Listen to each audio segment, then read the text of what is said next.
Welcome to another episode of the Midnight Rodeo with Alex and Jose.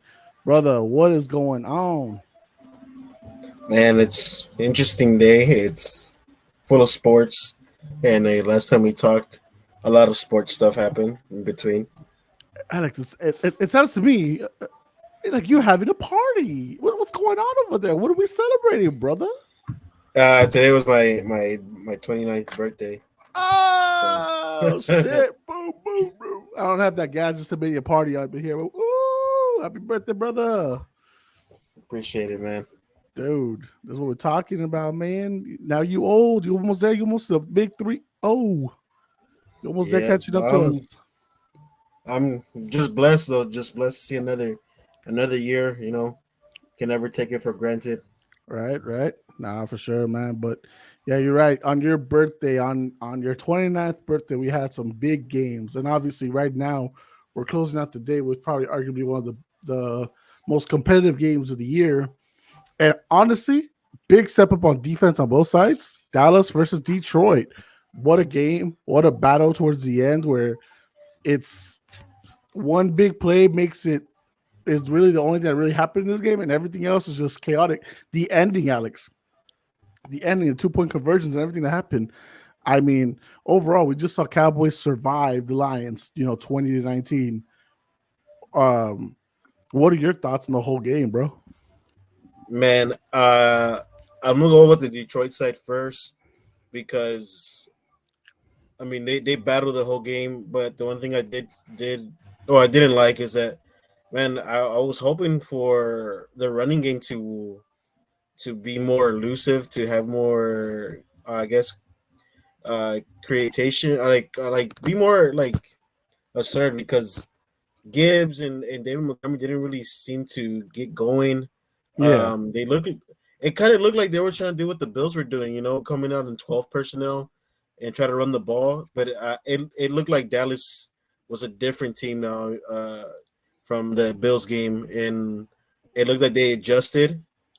And I was hoping that Detroit was going to be able to run the ball in Dallas, and they what a week they did in practicing and prepping, and they're able to take that away. And then on the Dallas side, uh, CD Lamb is gonna be in the talks as probably one of the best receivers right now in the NFL, and he balled out today. Granted, Detroit secondary is kind of you know one of the worst secondaries in the NFL, but still, man, like they're still NFL guys. They still compete, and yeah, I'm not gonna take that from CD Lamb. It's it was one of those games, man. He was just on it. dude, for real. I mean, it's just crazy.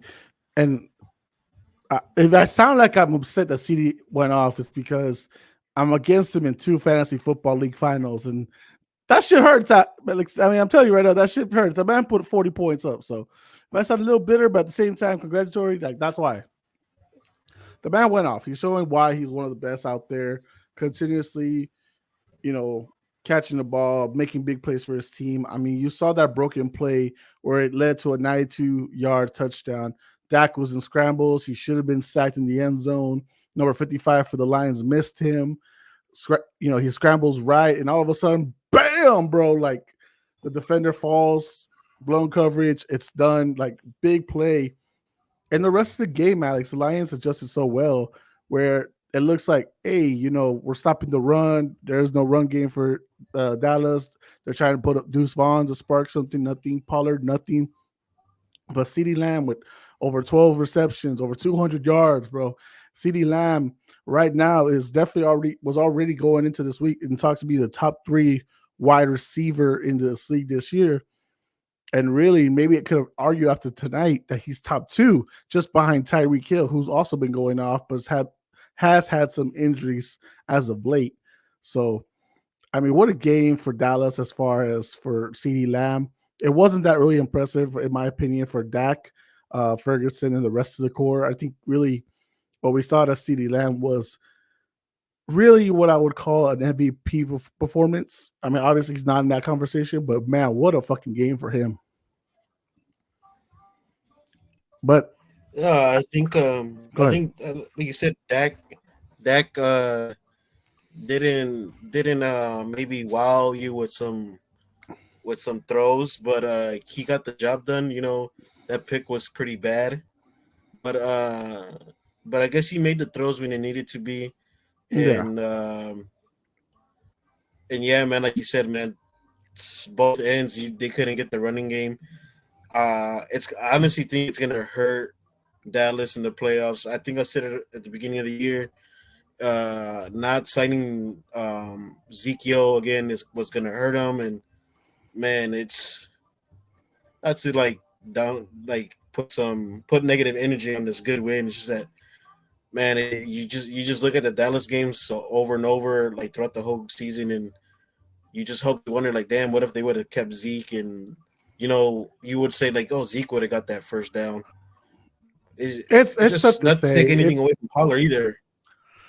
but Alex, I argue it because it's tough to really say because really we don't know how true that is. Well, the fact is that Zeke, you've seen kind of that burst with him and his play in New England this year, where like he feels a little rejuvenated. Obviously, he's not the RB1 there. That's Ramondre Stevenson, but you've seen where he has more effort and more hustle and plays. And I feel like he didn't really have that his last couple of years in Dallas, and maybe he just felt unappreciated there. You know what I mean? Like you were the big lead running back for the team for like your first 3 4 years, and your numbers have dipped, but they weren't dipped significantly to the point where all this talk about being cut and benched and all this shit really warranted. But at some point, maybe you just felt the disrespect. Now, obviously, he could have stayed. Dallas just decided to cut him because I think it was this last year with the last big bag of like another 16 mil, and they just cut their losses there and said, "Nah, we're not going to go and pay you that much. We'd rather pay other positions." So just a decision to go ahead and cut him and lose that. I mean, yeah, it's going to be a big key factor, but at the same time, too, for what we've seen in Dallas adjust since week 5 of this year, I think maybe it's not going to hinder them too much.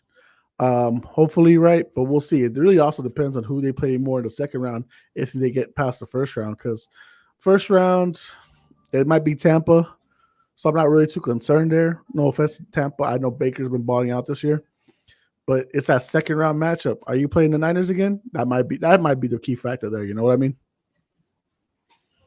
Yeah, and then playing them in San Francisco too is a different game. You know how bad Dallas is away. Yeah, man, they're not a good road team. Obviously, this game would extend to what 15, 16 and 0 on in the last couple of years for them. So good good win streak. But bro, that 2 point conversion at the end, the balls on Dan Campbell, and I know a lot of people have him a favorite for the coach of the year, but the balls, man, it's like just kick it, tie it, force it to overtime. 3 attempts, Alex, at a 2 point conversion, and every time he said, "Nah, fuck it, we're gonna go for it." What were your thoughts on that decision making? It was a big topic overall in today's game too, where he would go for it a lot on fourth down, even though there was a lot of people suggesting go for the field goal, punt it away, etc. What are your thoughts on all that? So this goes. I mean, Dan Campbell's his decision making as a coach goes back all the way from last year. Whenever they were, in a lot of those games, we were like, man, they could have won that game. Um, those close games where they were just there and they would lose at the end. Dan Campbell would always make those decisions, and they wouldn't work sometimes. And people were saying, man, Dan Campbell needs just to make the right move, or make why go to analytics and just do what the coaches would do. Kick a field goal. You don't have to go for it on fourth down all the time. Yeah, But to me, like his decision making now as a coach is just like he's set in stone to it now. Like yeah, if the analytics says it's a positive, he got the green light. He's gonna do it. Earlier in the game, he went for it on fourth down and on a fake punt. That took fucking guts to do it on his side of the ball. And I think Joe Buck even called it whenever they were driving. They're like, "There's no way in heck that he's kicking this. He's going for the two." Yeah, because we know the type of coach he is. He know that if the He's done it analytics take before. over, he's gonna do it again. And I like the creativity on it. Having a lineman allegedly on the line. Allegedly. Uh, yeah, we don't know. We don't know yet. Like I said, we just saw the game not too The long replay ago. is still running. Yeah, but that play was pretty. That was a great design. Uh, it just sucks that it got called back. They did it again. Parsons jumped off sides, free play on the INT, Yep. and they get another play, and he was open. He was open. Just Jared Goff just needed to give it, just not to rush the throw a little bit, and they would have been coming out of Dallas with the W. But It's Jared Goff all over again, bro. I'm telling you, bro. yeah, Like, I know every year we're like, oh man, he might be a top 10 player. He might be this, he might be that. Are we sure about that, boys? Are we sure about that? What's going on, one huh? thing. One thing about Jared Goff though is that I feel like he finds a rhythm more whenever he's in a 2 minute drill. Mm-hmm. Um, and I don't. So he looks good whenever he's playing from behind, honestly. And Yeah. Those are qualities of a great quarterback whenever you're playing from behind, Mm-hmm. and you're able to execute 2 minute drill to a T. Just that it sucks that it came down to that last play, and that's what most fans are going to see. Like, damn, he didn't finish, but no, a lot of people didn't see the type of throws he was making throughout that whole 2 minute drill. But yeah, man, you're absolutely right. Detroit is gonna have to, I guess, after this season, wherever they finish, are gonna have to think about what they're gonna do with Jared Goff going forward. His contract should be almost up, really. So the decision needs to be made. I mean, you have Hendon Hooker as your backup right now, which I mean doesn't really spark like, oh man, we got our guy for the future. Nah, I mean, I would say, they're in trouble because Jared Goff is a nice game manager. I mean, it's not a bad thing, right? It's not a bad thing to be a game manager, but people see it like that. So I'm sorry if you get a little queasy if someone calls your guy a game manager, but like it's not a bad thing. It's just Jared Goff, you're just asking him, don't make mistakes, don't make mistakes. And if he makes a mistake, then fuck, what do we do? Like it's just crazy things like that. Like I don't I never saw Jared Goff as being the guy. Did you ever see him being the guy with the Rams? Like, yeah, he's No, putting up good numbers, but I mean, look at that O line. whenever he got sent to Detroit, I honestly thought he was gonna be like a bridge quarterback. Maybe take a few losses, be mediocre at best, and then see what they do from there. Yeah. But But man, I just that Ben Johnson offense he's been really thriving in it, and I honestly I didn't think Jared Goff was going to be able to turn it around after what he was doing in with the Rams. So Yeah. yeah, kudos to him, man. But still, like, yeah, you're exactly right. You never know what you're going to get out of him. Sometimes you get those 3 pick performances, and then another week you probably get a 300-yard game with three touchdowns. It's a hit or miss with Jared Goff. It really is, and it sucks because you got such a good unit there, right? Panay Sewell going 1v1 with Michael Parsons. You got Yeah, Amon-Ra St. Brown who can run any route and he could beat his man at any time. You got Sam Laporta, an impressive ass rookie tight end. You got a duo running backs that are just killing it this year, with almost similar numbers.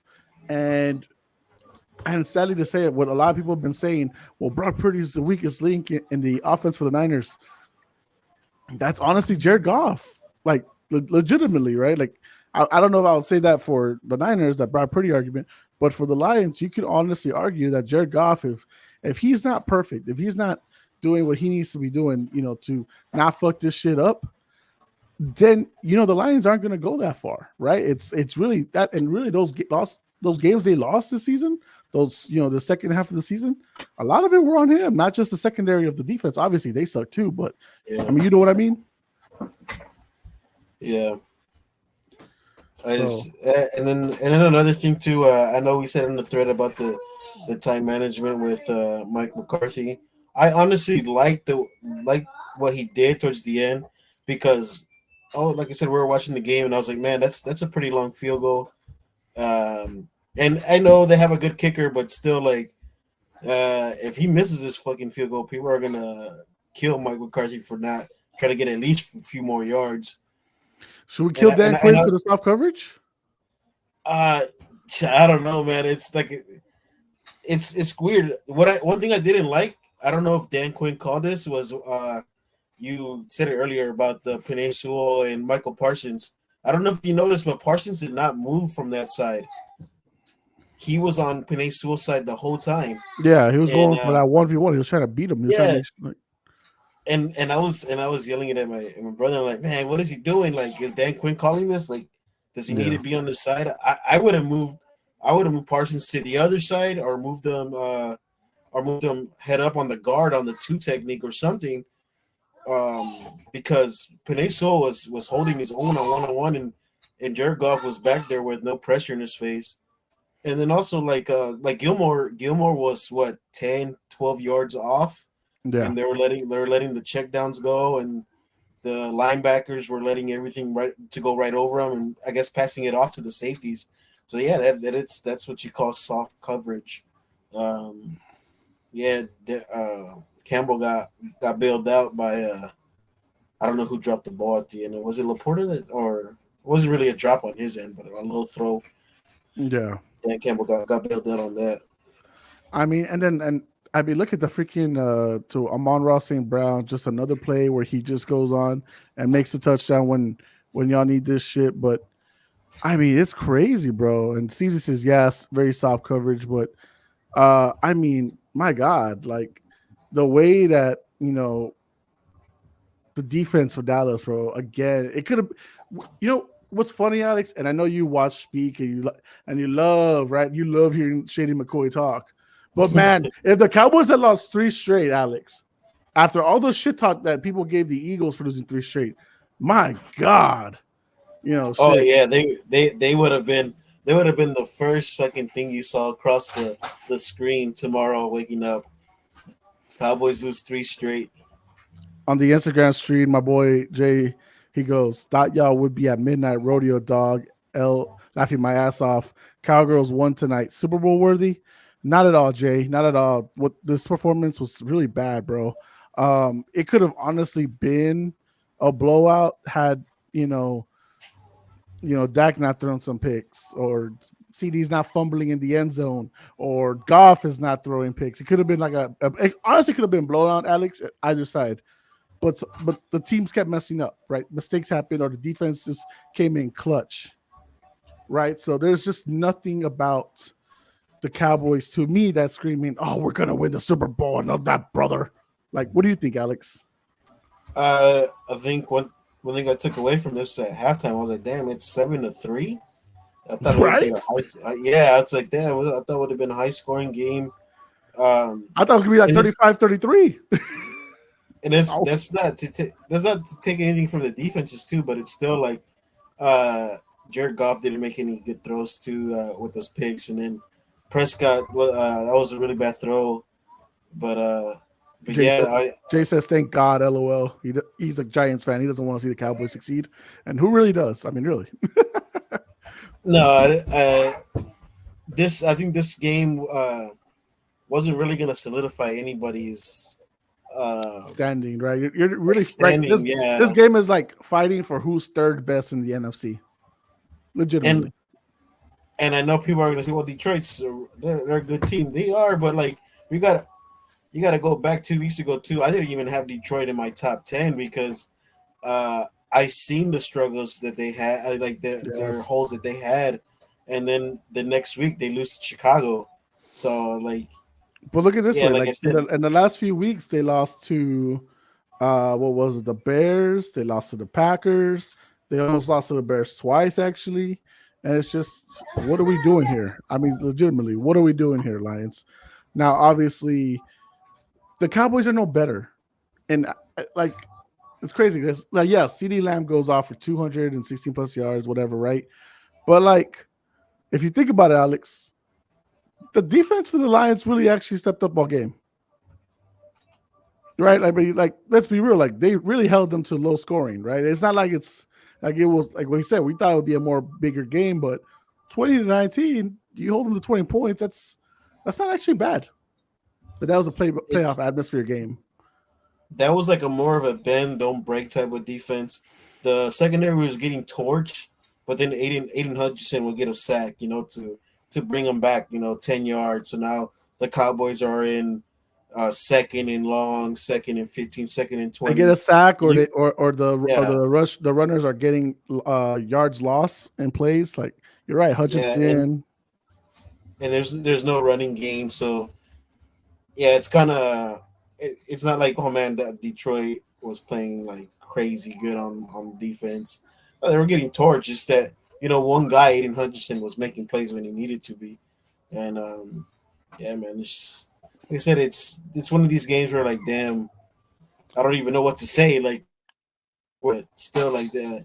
Either way, you come out with the win, and you're still mathematically still involved in getting the first seed in the NFC. So they Yeah, still you're got that working for them. you're definitely praying for the Niners to lose one more game or two, right? Yeah, and then you need the Eagles to lose against either was it the Commanders? Giants. I think. It's the Giants or the Cardinals. Uh, yeah, So it's tough so road to get the first seed. Alex, tell me what the Lions need to clean up. Oh, and hold on, real quick. We got a report from Adam Schefter where they interview the tackle Decker. He says, I did exactly what the coach told me to do. I went to ref and said report. That's his post interview. He had in the locker room. That's what he said. He said that he did go up to them, and so I don't know. It's crazy, but go ahead and tell me what you think the Lions need to do to clean up before the postseason in 2 weeks. Um, I think it's just being more creative on the defensive side. Because like I said, man, that secondary is not going to be overturned within these couple of weeks before the playoffs. The only thing you can do is just be more creative on sending blitzes and disguising coverages. Because having Kindle Vidor as your starting corner is pretty bad. I mean, I seen a corner in Chicago last year, and I think like Yeah, 2 years in a row he was getting torched, man. And the only thing you could do, honestly, like I said, just disguise coverages, um, and just get the running game going. Once you get the running game going offensively, Jared Goff, you could use Jared Goff for play actions and get St. Brown open, and I think that's gonna have to be their DNA going into the playoffs offensively, and then like I said, just defensively, man, just try to disguise things. Don't don't do cupcake stuff where they're able to read what you're in, yeah, and and hopefully they get a pretty easy test, and not easy but like a winnable game against the Bucks. Hopefully they draw them, but we'll see. we'll see for sure. Jay has a question. He says Super Bowl prediction as of now and score. So, what do you got going to the Super Bowl right now as of 2 games into Week 17? And what would be your final score if they go all the way? I would like to say the Ravens and the 49ers, and I think Ravens would win by a touchdown. It'd be like 21-28, something like that. Damn. Okay, so as of right now, I would agree with the teams. I think it's just hard to dispute like the Niners, like what weaknesses are you really finding in them, right? So I would agree that it's Ravens versus Niners. Um Alex, give me 28-24 Ravens. So And it'll be a and very close game this time around, I think. and I think one team that a lot of people are not really discussing, I would pick, is the Miami Dolphins. I know their record against uh, um, these playoff teams are not where you want it to be, but I heard a thing on I think it was Nick, right? Looking at all these Super Bowl teams that have won over the years, Yeah. uh, those Super Bowl teams honestly don't haven't had winning records in the regular season against winning teams. So that kind of like I was like, well, it's he is right about that. Hmm. But uh, having Jalen Ramsey back and the offense is just you're basically playing a track team out there.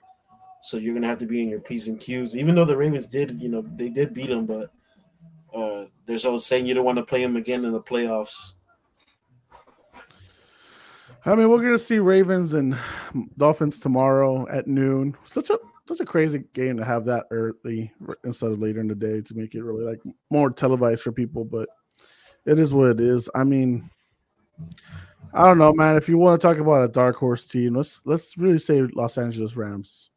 If we really want to talk about dark horse team, like if the Rams get into the playoffs, and it's the same with the Browns on the other side, I don't want to play them in the first round. You get what I mean? Those are two teams that are fighting to like we got nothing to lose. The Rams, they're not supposed to be here. The Rams know that hey, we gave up all these draft picks for Matthew Stafford. We knew we'd be struggling to rebuild. Sean McVay almost quit and went to television. And the Browns are like, we can't even find a quarterback. We have to go get Joe Flacco out of retirement. And now we're here. Like those are teams that are dogs, Alex, and those are teams that I think teams in the first round don't want to play. And I don't know, man. I think if we're talking about dark horse, like those are it. Like Miami, I still need to see a little more, right? Like this is the first time we'll see Tua in the playoffs. I know Tyreek's been there. I know he's been able to do stuff. I know Jaden Waddle was there last year, but Tua, I know in the bright lights he's been to national championship games with Alabama, but can he really show in this time around that same grit, that same determination? I'd like to see that first before anything else. But Rams and Browns, I think they're dark horses as fuck. Yeah, the Rams kind of threw me off, right? Because I think at the beginning of the year, I said that they weren't going to be a threat. I remember that vividly. I said that I was like, Mm-hmm. I ain't no threat, but those draft picks they were able to hit on late, especially on the defensive side. They've actually been playing pretty damn good, um, and I honestly thought that there was going to be a minute till we saw the Yeah, Rams be competitive, but man, have they turned it around? And then also, whenever you have Matthew Stafford healthy, your passing game is legitimately one of the top in the league. it's so And unfair. then even yeah, and then Cooper Cup was out for a while, and they Mm-hmm. still look good in the passing game. Dude, I think I Williams, think I think their Williams biggest looks key. You're good. about to say it there, Kyron Williams, bro. Oh my god. Yeah, I think it was a fifth rounder or fourth round pick. But yeah, man, they were able to hit on him, and he runs angry. Like that's a guy Yeah, you don't want to meet in the hole because he will run you over. So yeah, the Rams. We could see Rams in Detroit. That would be pretty cool in the first round. that's what I'm saying, bro. If we see those guys in the first round, like Matthew Stafford comes into town, back to Detroit, and he steals the win, bro. I'm sorry that secondary ain't gonna stop Puka or Coop. They ain't stopping them, bro. Like if they play each Yeah, other, I'm picking the Rams. I'm putting money on the Rams. that would be a tough match for Detroit to match up against that high power offense and Sean McVay too. He's pretty good at creating space for his receivers. Nah, for real, Uh, man. and then going back to the Browns, man. Joe Flacco has his picks, but that boy could still sling it. Dude, I told y'all, Old like, man River. oh my god, that game on Thursday, bro. He had no reason to be putting up 34 points in the first half. No fucking reason. Almost 300 yards in the first half. What are we talking about, Alex? This Jets team, this Jets defense that everyone was praising as a top 10 defense and all that stuff. And I get it, they lost Rodgers and they lost their will to fight. But like you give up almost 300 yards and you gave up 34 points in the first half. Now, obviously, some of that was from the pick six too, right? So it's not all of them right there, but still, that's a lot of points, Alex. That's a lot And of and then points. and then you had Joe Flacco in your building, and you let The him. year before, yes. Yeah. And he And calls you, and he calls you, and he said, yeah, "Hey, I'm willing to give my services back to y'all. I was just there last year. Now we good. We chill." What? yeah. So I think that was a big middle finger to them whenever he was lighting him up. He was fucking happy to be doing that That's against a team that didn't want him. that's crazy, bro. Like it's like you're not in a position with Zach Wilson to succeed. Oh, but And but and he then but he came back and won against Josh Allen. No, Josh Allen threw that game away, literally. and then too, like, to have that old vet in the playoffs just gives you another edge over other teams because he's done there. He's done that. He's been there, So done that. Yeah, yeah, bro. And think about this too with the Browns to give more, to really prop them up. You lose Nick Chubb early. You lose Deshaun Watson, who was never really there to begin with. He might be found at a massage parlor for all we know.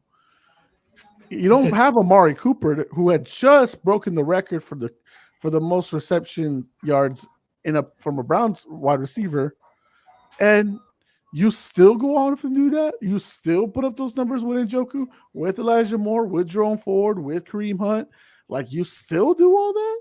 Jets got no answer, bro. And then the Jets have the like, well, we have the full confidence in Robert Saleh and our GM and everybody. Like, what, sir? Oh man, this Aaron Rodgers glazing is too damn much, Alex. I'm telling you, bro, they ain't gonna do shit even with Rodgers. and then plus with Joku burning his face off too. Dude, man had It's a fireball. He's still running out there doing shit. and man, this Jets team. I don't know, man. They had so much potential, and it sucks, man. Like what an injury could do to a team, and to have it done to one of the biggest assets in your team, to a quarterback. Yeah. It sucks, man. You know, I had high expectations to the Jets. I picked them to go to the Super Bowl, Of course, and that was it with sucks, Rodgers, man. but even then, they Yeah, suck that was now. yeah, but it's still not able to like. So you would still think they'll be more competitive, especially defensively, man. I understand they're on the field for like 30 to 25 minutes a game because their offense can't do anything, but still, like, I don't know, man. It's just There's different. And then blowouts, Alex. Salah, There's blowouts. Like yeah, these guys are getting then blown the fuck Salah out. going to Zach, then not taking benching him, then putting him back in. So nah, I don't know. It's I mean, look at this, Alex. I mean, they get blown out by the Cowboys. They get blown out. Let me see what's after that. They get blown out by the Chargers. By the way, in a game where Justin Herbert threw only for like 130, like, come on.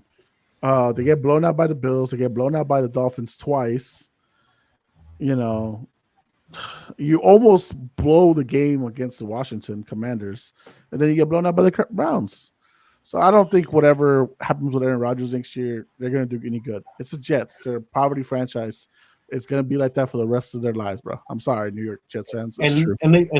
and they still need to figure out what they're gonna do with the offensive line too, because granted, that's how Aaron Rodgers really got hurt. If you really want to Yeah, we know. But dive into it, like it's going to be a 40-year-old with a bad O line with bad yeah. wheels.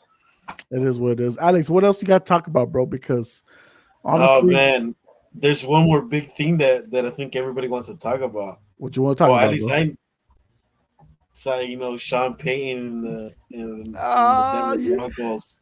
you're doing this without Trey. You're doing this without I Trey. wanted we can talk about it whenever No, Trey let's gets talk about it now. gets- Fuck it. Fuck it. He can catch up later. We can talk about with him later too. Man, Russell Wilson gets benched after week 15 or week 16. And Sean Payton and the GM got the nerve to go talk to him after their what was it? Was it a week 9 victory or whatever it was against the Chiefs? against Like KC. Yes, you win, you go into your bye, you're happy, you're thrilled, you're moving in the right direction. They're like, "Hey, Russ, we're gonna need you to avoid that contract, that injury contract, that injury guarantee you got, so we can go ahead and you know, pay someone else that's most worthy. But hey, thank you for doing your best, but we're gonna need you to do that. You mind doing that?" And Russ is like, "Nope. Okay, then we're gonna have to bench you." Then they don't bench him, and then you let all these weeks go by, and then boom, when you still have a chance to get into the playoffs, you say, "Nah, we're going with Jared Stidham." What the fuck, Alex? Yeah, that's what I was about to say. When you're in the mix of making the playoffs, I know the playoff chances are not high, but still, like you're in the mix, man. And it like to me, like it fucking throws me in a loop because weren't they like 3-4-0 at one point, and they are able to turn it around. And Russ, hasn't been playing bad, honestly, but he hasn't been playing an elite level either. But still, now that this comes out, that this came out in after the Kansas City game, I'm looking back at the games. I'm like, man, is Sean Payton purposely trying to lose these games with these play callings? Like honestly, like I think like I think is Russ even being in a situation to win these nope. games? No. If you look back at everything, Alex, no, and it's crazy because Sean Payton is put on this podium like he's the standard, like he's one of the best. Like if he had gone to the Chargers, he would have been fixed. I know you were one of those guys who's advocating for him to go to the Chargers, but the Chargers didn't, want to They're pay up. cheap. Yeah, they're cheap. They don't want to pony up. But like outside of Drew Brees' one championship, what the fuck did Sean Payton really do? Do you remember when he got suspended for Gate? Drew Yeah, Brees still went off for 5,000 yards. So really, what is Sean Payton really of value here? To be quite honest with you, respectfully, what is he of value at this point? Because he hasn't done anything impressive since 2009. As for me, right? Fuck it. I know Saints fans out there might be like, "Oh, man, he's one of the greatest coaches of all time." Okay. Pete Carroll's been to more Super Bowls than this guy. Um, and you quit on your guys after Drew Brees retires. You're like, yeah, I don't want Jameson. I don't want Taysom Hill. I don't want this garbage. I'm not going to prove that I can bring them back from the dead like Bill Belichick or other people that have greats retire. I'm just going to go off the television instead. And then you come back, you go to Denver, you get traded, you get a draft pick is given up for you, and in the first four games of the season, you're ass. You're the head coach of a team that gave up 70 points to the Dolphins, and and you got the nerve to come up on the sidelines and berate Russ like he's a child. Go ahead, Alex. and then he comes off. He gets the job. First thing he does is call Nathaniel Hackett out, and then he calls Russ out for kissing babies. You're not running for mayor. Some people call him cheesy, but that's just the type of player he is, man. You're gonna have to take it with a grain of salt.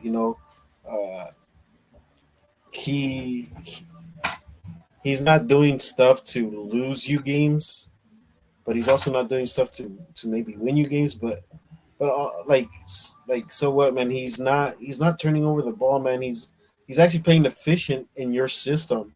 Yeah, With just Sutton, honestly, with just Sutton. yeah. And I think the running game is no good. That the defense, you basically just have PS2 and Simmons, and you're hoping that everybody that they're able to get 3 and outs and have Russ on the field. So I Alex, don't know. The thing that throws me off the most is why do that after a KC win, a team that you haven't beat in like I don't know how long.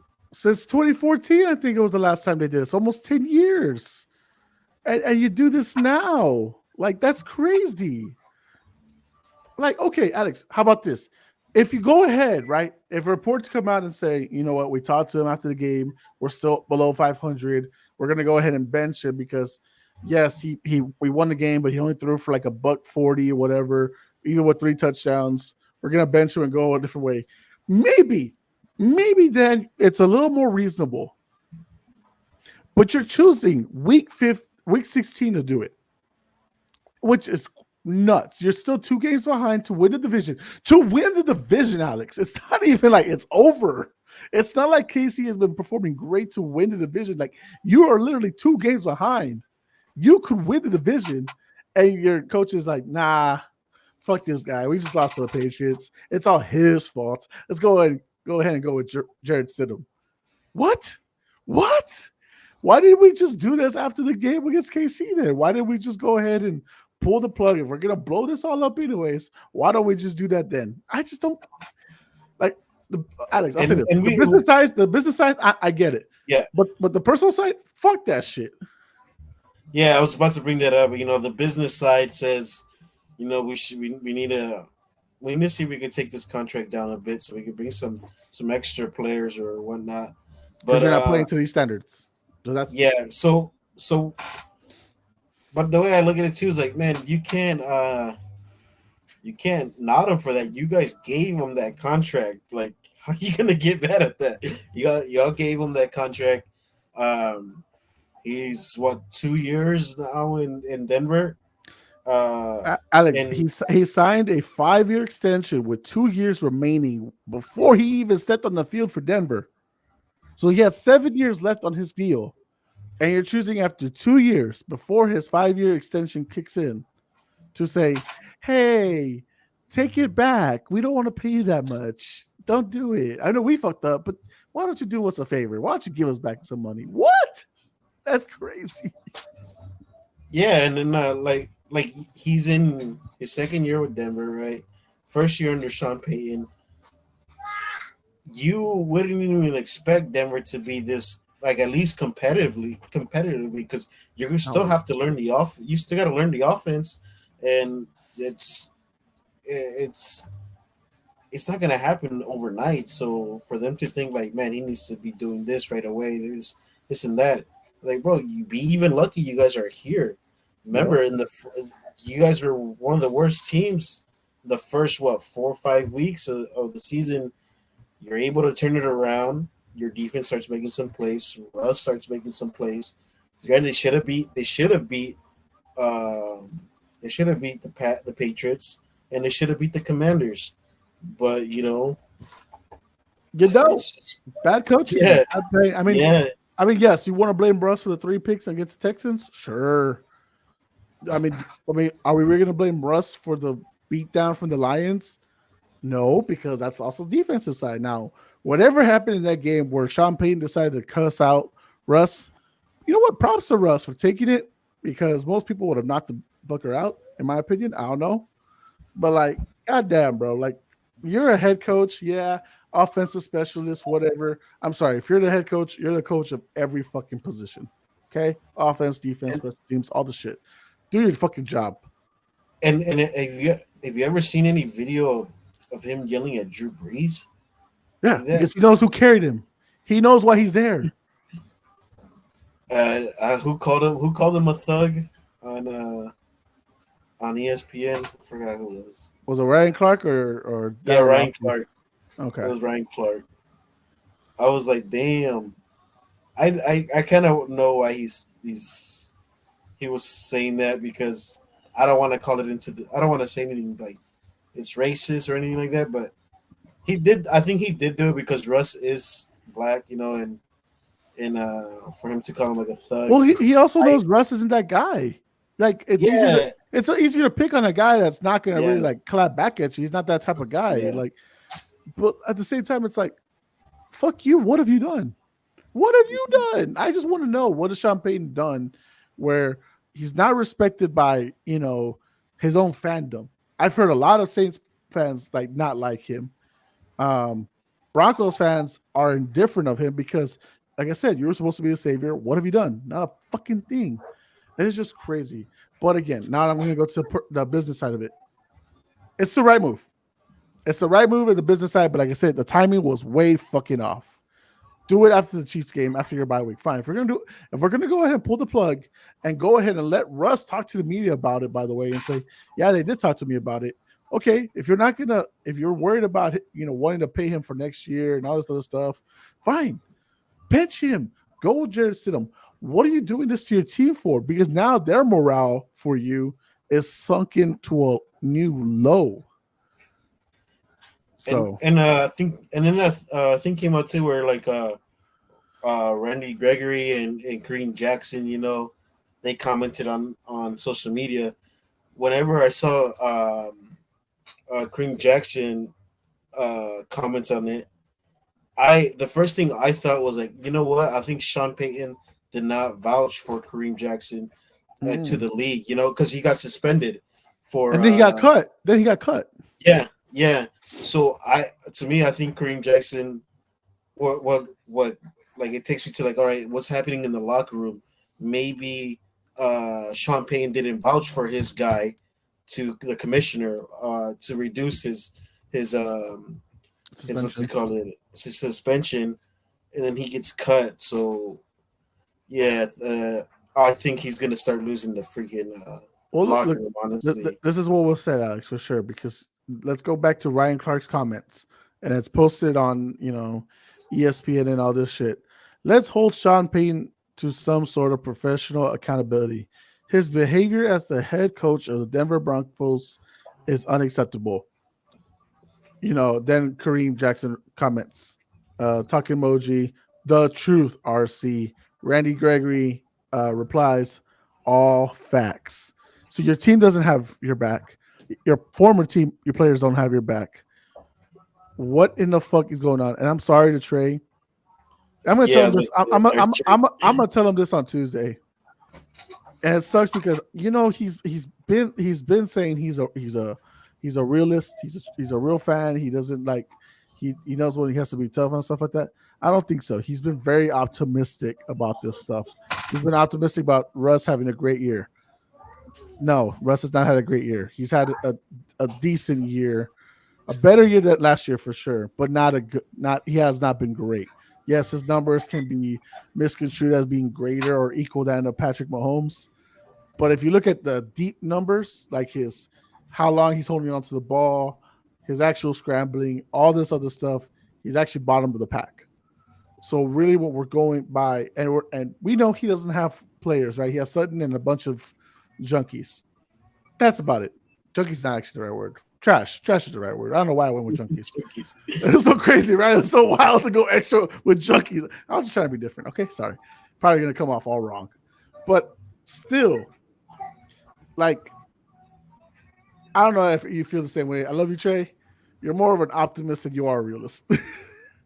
But I feel bad for you because your team hasn't succeeded finding a quarterback since 2015, since Peyton Manning retired. And it's another year where you got to start all over again, possibly with a rookie quarterback. And I know that's not what he wants. yeah, it's crazy because I was saying like, where the hell do you go from here? Then it's with next year. Are you gonna cut Russ? What are you gonna do? Who's Oh, gonna be your they're cutting him. quarterback next year? Yeah, they're gonna cut him So before March, so that way they can avoid paying him that 37 million guarantee for 2025. and it's crazy So because I don't know, they got man. they got who they got the Chargers this week. Chargers don't got a quarterback. Half their I don't even Keenan Allen's not playing. Both teams are missing Mike people, Williams, bro. Jerry Judy's yeah, not gonna play. Like Marvin and Mins's not gonna play.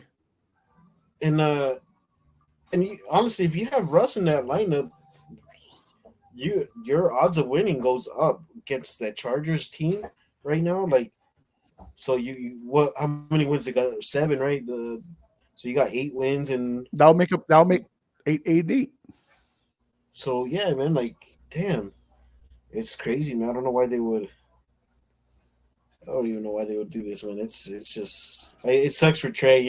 Trey was so high on with the Russ and Sean Payton. I think he did say that it was gonna take like a couple years for it to work, but like You don't maybe a got year or years with a two. 35-year-old Russ, bro. You don't got years. So it sucks, man, because it's saw pretty early with Sean and Russ. They weren't mixing well. I You could see it from a mile away with him calling him out with the freaking whole baby deal and Yeah, stop kissing babies and get your head in the game and stuff like that. It's like, bro, you can't. Like, sorry to say, I think Russ has been more successful in his line of work than you have in yours. yeah, Respectfully, yeah, like Russ, like yeah, you can say Legion of Boom and all the stuff carried them to two Super Bowls, but that's all talk because Russ does do his part. But he's been to two Super Bowls. Where you been, Sean Payton? Not a goddamn any worse than 2009 since your own Bounty Gate. So I don't know, man. I think another talk that we can have a little just for a little bit is like, how does this affect Russ's Hall of Fame status? Right. I wouldn't have him personally, Alex, in the Hall of Fame. As of now, even before this whole shit fiasco happened. But I do think this, if he had a case, this hurts it a lot. Yeah, it's kind of like how we saw Eli go out, right? When they had, I don't know who, I think it was a Judge. He benched Eli For Gino. um for Gino, No, and it then wasn't. It wasn't. You're thinking Joe Judge? No, it was it big was guy. I don't know why McAdoo is the name coming in my head, but it was Max. It was a big guy. He only lasted there for like 2 years, but it wasn't Joe Judge. Let me look up the. Well, go on. I'll look up the name. yeah. So like it kind of reminds you of that. But then like if people say, well, Eli Manning's a Hall of Famer, then I would like to say Russ is also. You got to put Russ in there if you're going to say Eli is. Um, I think, but Eli stayed in one franchise for a really long time. Ben McAdoo. Aha, Ben McAdoo. Yeah, But so yeah, it's kind of reminding me of the same thing. It was kind of weird. It was a weird vibe, with the Eli Manning getting benched. Um, but I don't think Eli was playing to what Russ is playing. I think Russ is playing way better than what Eli was at that time. I know Eli was kind of going down.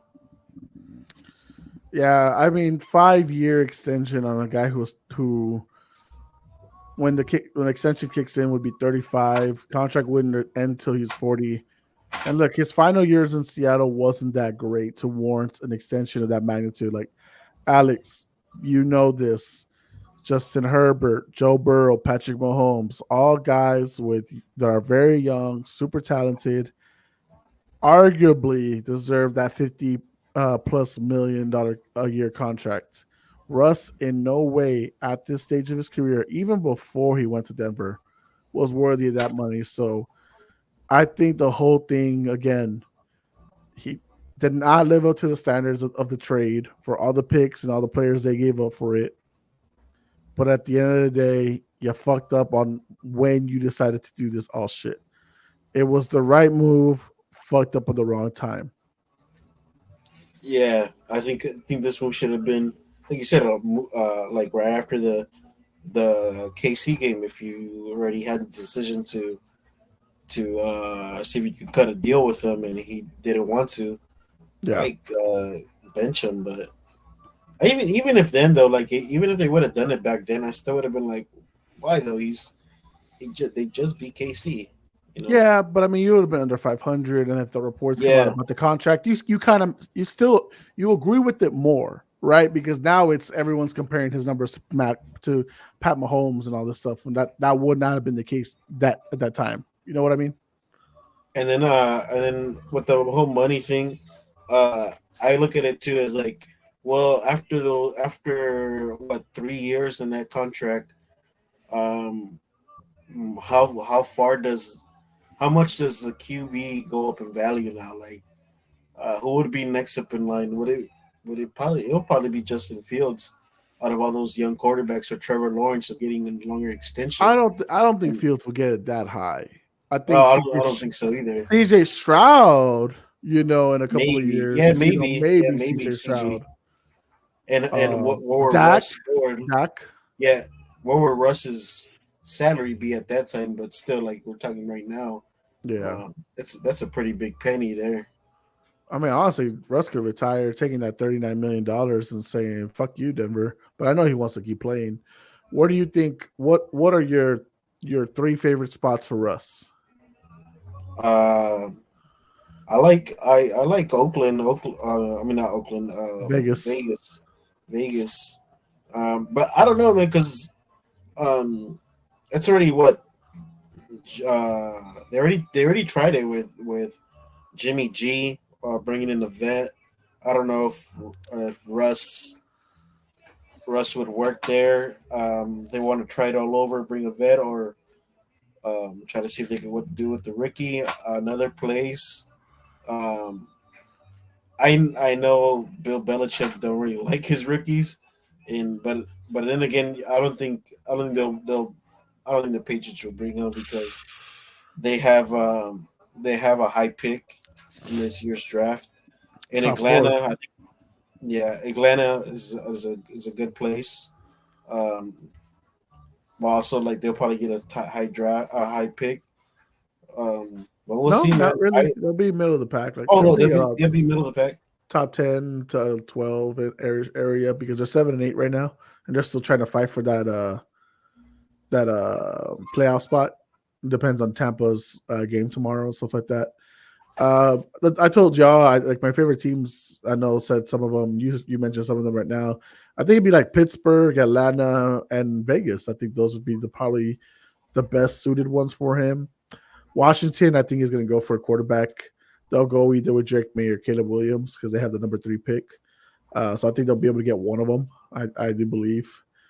So I think that'll be their method, and I think by then they'll get a new head coach, new coaching staff and stuff like that. So Magic Johnson's trying to make something happen over there, and the rest of the new So ownership in Washington. P- Pittsburgh wouldn't be that bad. I like that one. I wasn't thinking about that one, but that would be. I think that would be a good mixture with him and Mike Tomlin.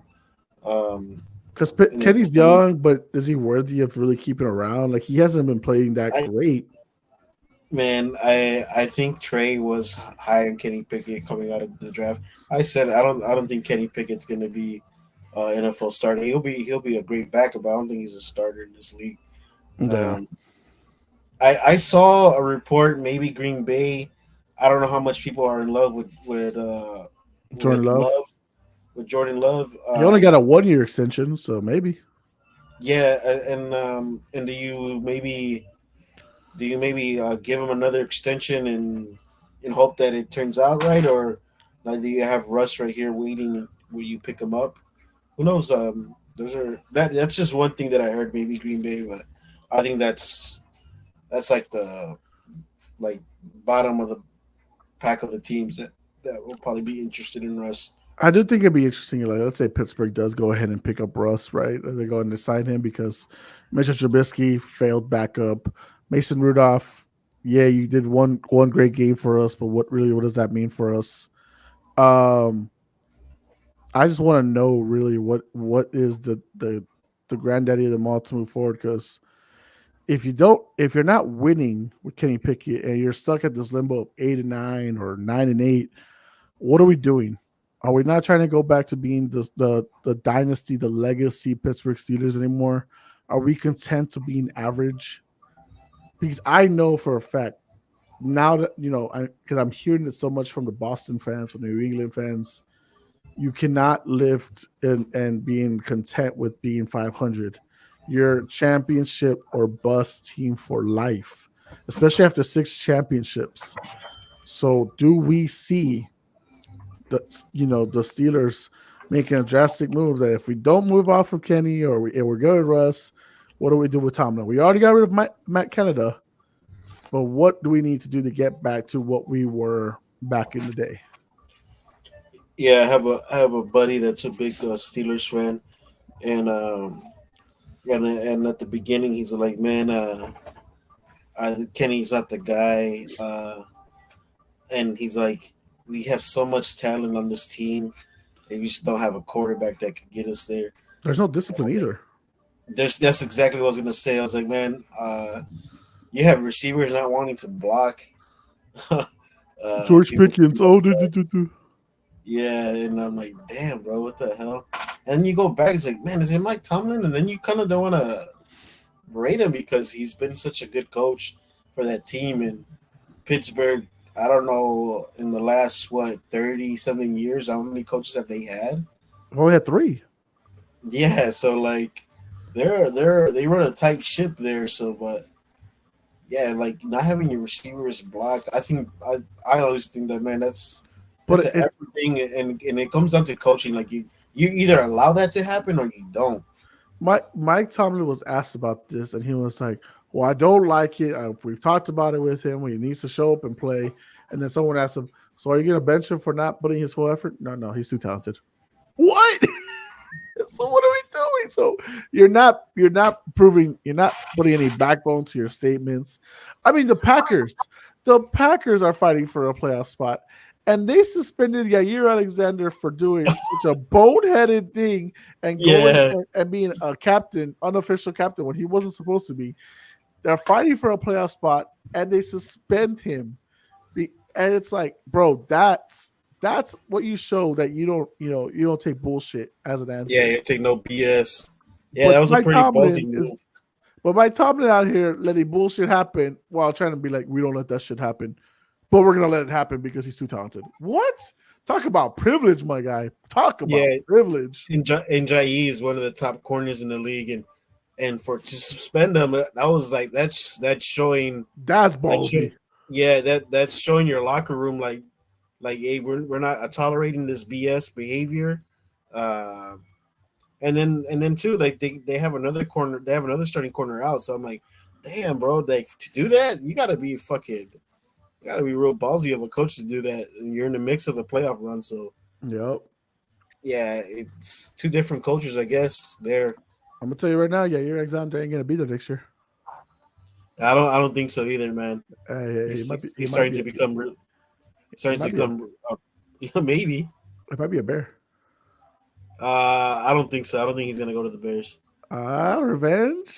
We Revenge got to my top to not talking to the Matt LaFleur. we need to resign Jalen Johnson, and we got Stevenson in the draft. You got Kyle Fuller. I mean not Kyle Fuller, Gordon. Yeah, So our secondary is pretty much locked. We need a we need another we need a receiver or damn center. yeah, but I can see Yair Alexander going off to another team next year. I don't see him staying in Green Bay. There's a lot of talk about how his relationship has been this last year with him. He hasn't played much for them, and it doesn't look like there's common ground to want to keep him. So we'll Yeah, see. He'll be one of the hottest free agents out there if he does get released. him and Jalen. I think him and Jalen are going to be the top corners. But like I said, I hope the Bears sign Jalen Johnson. They waited too long, and now he's going to have to become a pretty big penny for them to pay. They should have got the deal done mid-season or the beginning of the season. Now he's balling. You're going to have to pay him now. It's Ryan Post messed up on that. He should have got the deal done. I mean, there's that, and then you have to decide whether or not you're going to pay Justin Fields or you're going to just let him play it out to his 5th-year contract. So there's a Yeah, lot of I shit saw about the to go down. yeah, I saw a thing that said this might be the Bears. Might be Justin's last game in Chicago. This and that, but I think what They're reassured it was Eberflus. getting Eberflus another year. I'm like, yeah, that just shows they're gonna They're not moving off of Justin. yeah, they're not gonna move off Justin. I still think there'll still be talks. That way, teams could try to get the number one pick from them. Maybe they get another haul.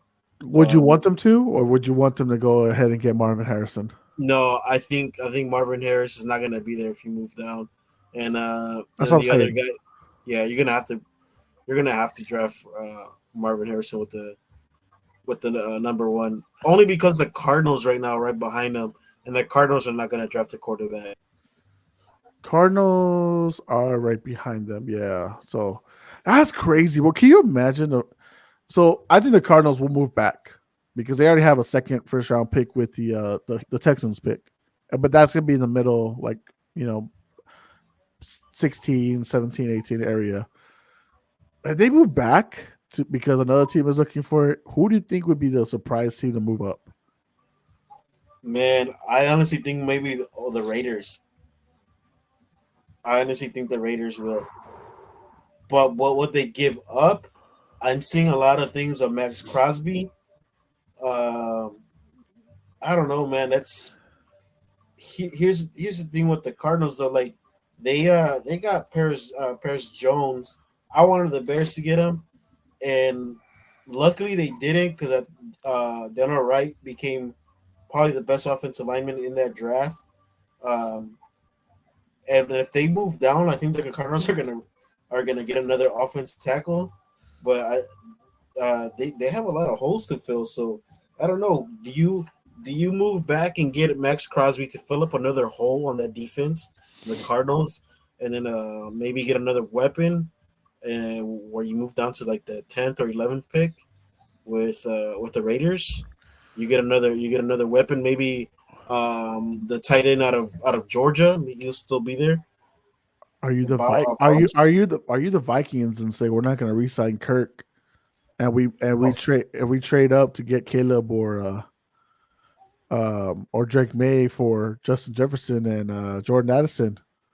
Oh, uh, I don't know if they will I don't think they'll move off Jay Jettas. what? Ah, come on! No! They're not moving out to Jets. I'm saying because you're not going to have Kirk.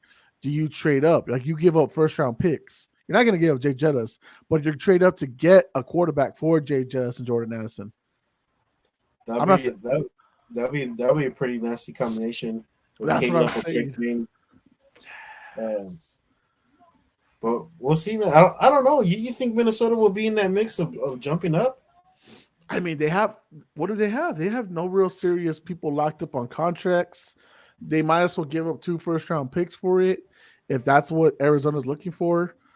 Like it also really depends like how enticing, the draft capital they'll get back in return is, right? Like for example, um, let's say who needs a quarterback right now that might be willing to pull the plug or who might, shit like that. The States, could you see them struggle for like a year or two and they have low draft picks, for the next few seasons? Like it's really on the gamble too, right? Because look at Arizona. They gambled their number 3 pick and they thought Houston will still suck the next year. Little did they know Houston would be, just outside the lottery or inside the lottery or whatever, right? They didn't think that would happen. They thought they would have 2 top 5 picks, something like that. But now they don't.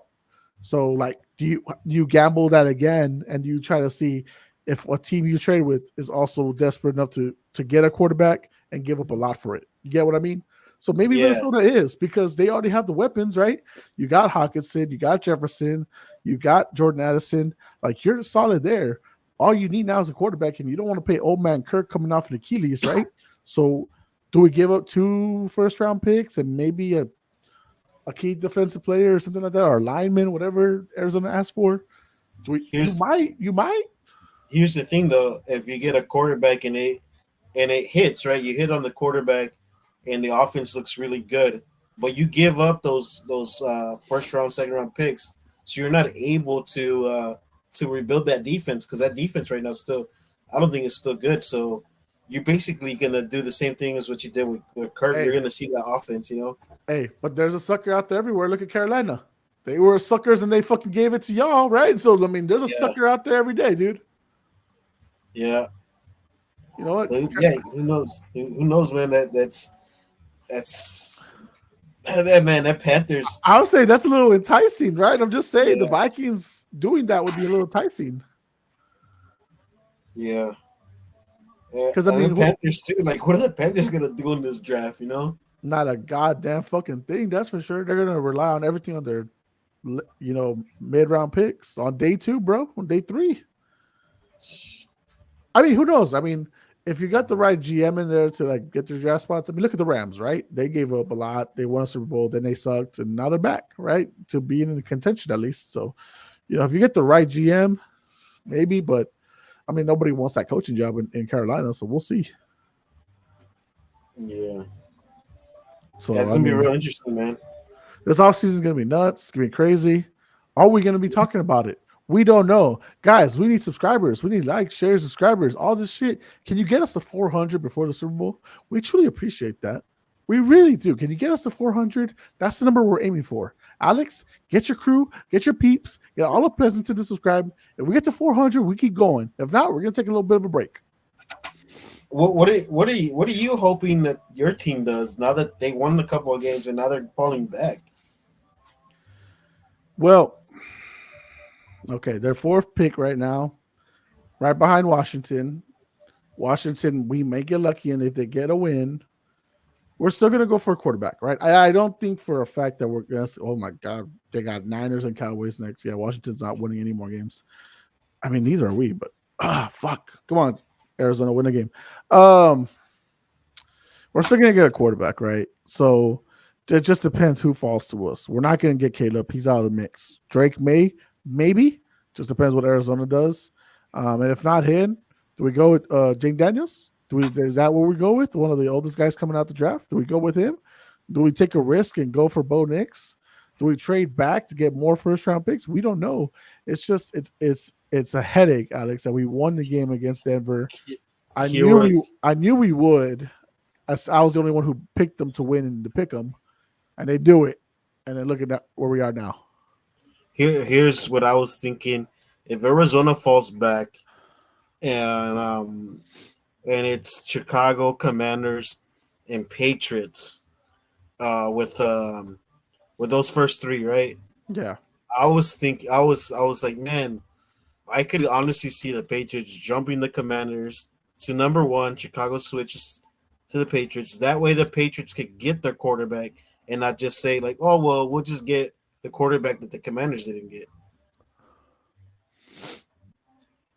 okay. That would be great. Or even the other way around. Commanders go to three. Patriots go to two.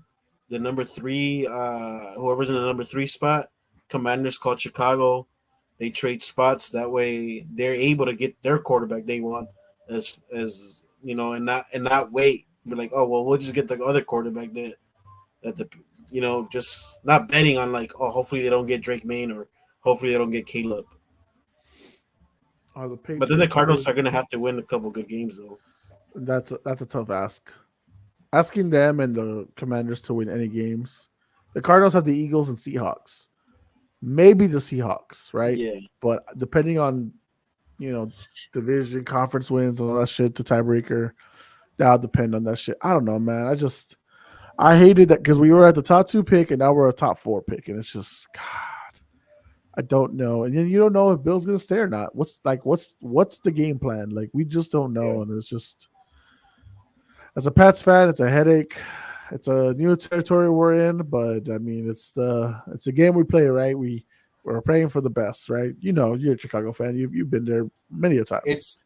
It's bound to happen, man. You're never gonna stay on top forever. Yeah, yeah. We're looking at the Spurs right now, and a lot of a lot of Wemby's still San, the guy. a lot of San Antonio's don't really know how it is to lose because you guys have been so blessed of winning so many years.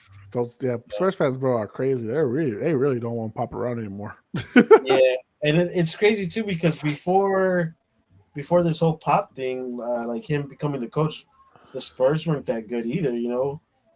They really weren't. And then you get Dave Robinson and you get Tim Duncan, so you become one of these elite franchises. A lot of people don't know like They don't have patience for this shit. they don't.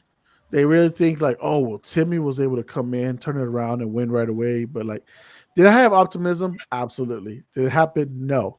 Am I okay with it? Partially. But am I asking for everything to get blown up? Absolutely not. Yeah, Um, Tim Duncan came into the league though, playing with one of the other best centers in the league too. He was a top center in the league. Wemby's coming into the league playing with Sohan.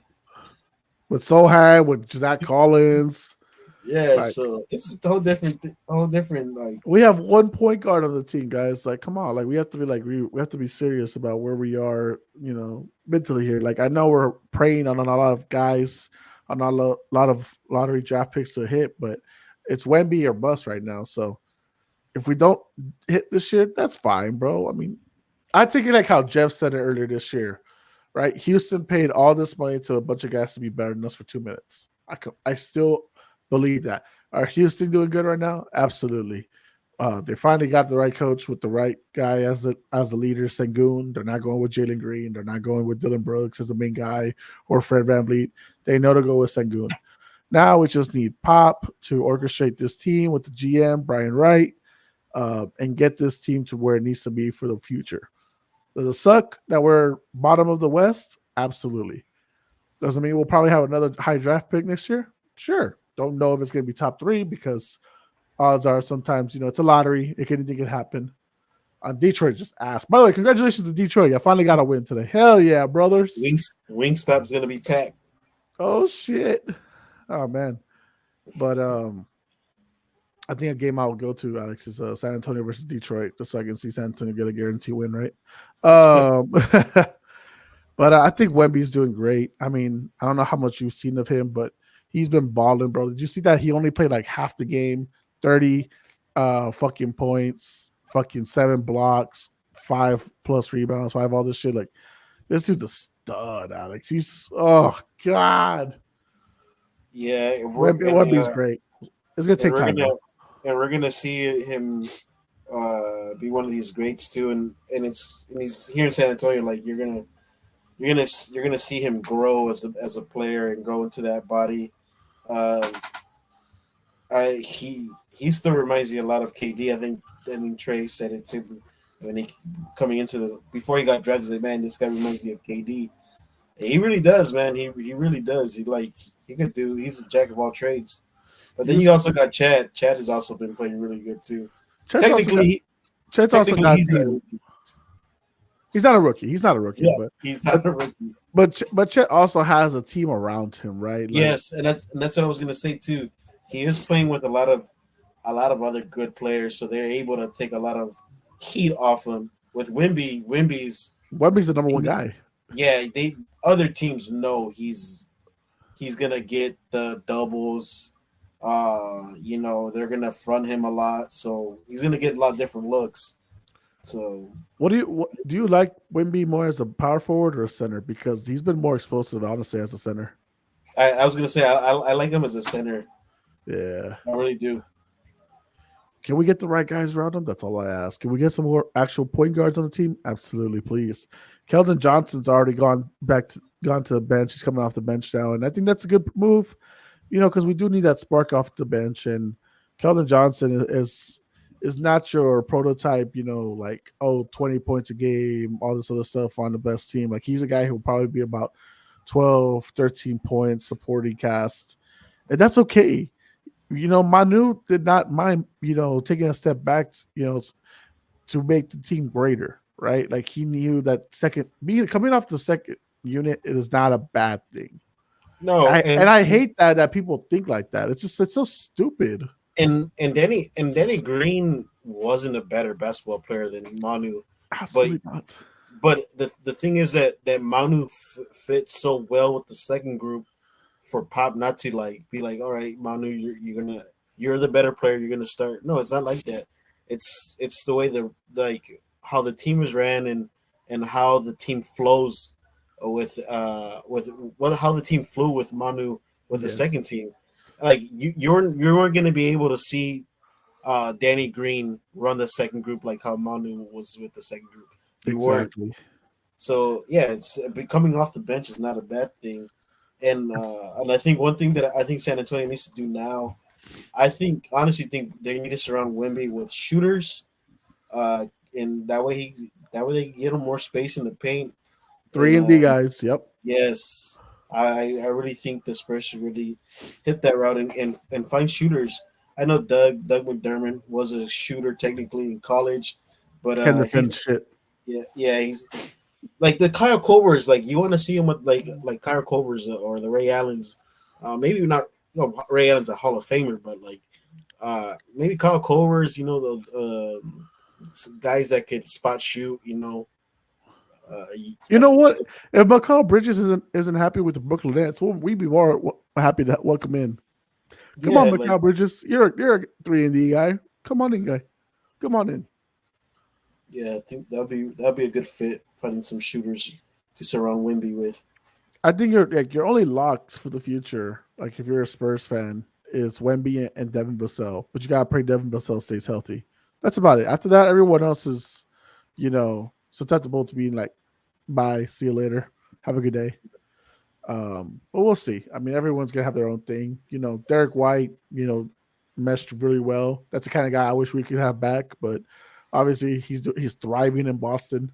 He's not gonna want to leave that as long as he can keep him, right? So it is what it is. But man, Alex, there's a lot of sports talk. I want to have more about basketball and stuff like that. But I know the NFL season's heating up so much that it's been tough to really try to talk about basketball, especially with so much Yeah, little time we have. Um, but Alex, the reason I was asking y'all, what are your 7 favorite franchises, or who do y'all think is the 7 best? Because it was hard. Yeah, for these next 7 weeks, we're gonna do all time insert NBA team name drafts. So I'm gonna tell the guys that in a few days. I'm gonna say which weeks or which teams, and whoever's on is on, and we'll do it from there. But that's what we're gonna do. Pick the starting lineup with all times of Lakers, Celtics, um, Heat, Pistons, etc. Whoever we decide to go with, that's what we're gonna end up doing. So that's why I was asking you about that earlier today. Yeah, it was pretty hard, man. Just choose seven. Yeah. Well, It really seven, was. 7 weeks left to we decided to take a pause and not guys 400 subscribers. If we can get up to 400 subscribers, we'll keep going nonstop. But if not, we gotta take a break. Got mental check right here, and then we maybe we can come back stronger after that. But right now, we need 400 subscribers. Pump up the numbers. These are low numbers, guys. We just passed 100. We need to bump up those numbers. YouTube subscribers. We need to bump up those numbers, Alex. Get all of the presents in to press that subscribe button, bro. Alex, I don't got much more to talk about, bro. I've sweated enough, trying to get this illness out of me. Anything else you want to say before we go, birthday boy? No, man. Just well, technically it's already Sunday, so happy New Year's to everybody, and we're gonna have a lot of football on New Year's Eve and a lot of football on New Year's Day, and let's go Longhorns. Oh, God. National championship playoffs, baby. Oh, it's going to be nasty on Monday. It's going to be nasty tomorrow or today. But, guys, stay safe on New Year's. Careful your drinking. Careful what you're driving. Don't be popping off your guns towards people. Pop them up. Not even pop them up in the air, but, I know y'all going to do it anyways. Target practice, guys, but don't make sure the target practice is not living things, okay? Please. But guys, thank you for watching. We're on demand, live on Instagram, live on YouTube, on X. We got a comment. Hold on. Let's go Longhorns. Yee. Horns up, Alex. Horns up. Of course, man. All right, guys. For the Professor Alex Santa Cruz, I am Jose Garza. There's another episode of Midnight Rodeo, and we'll see you next time.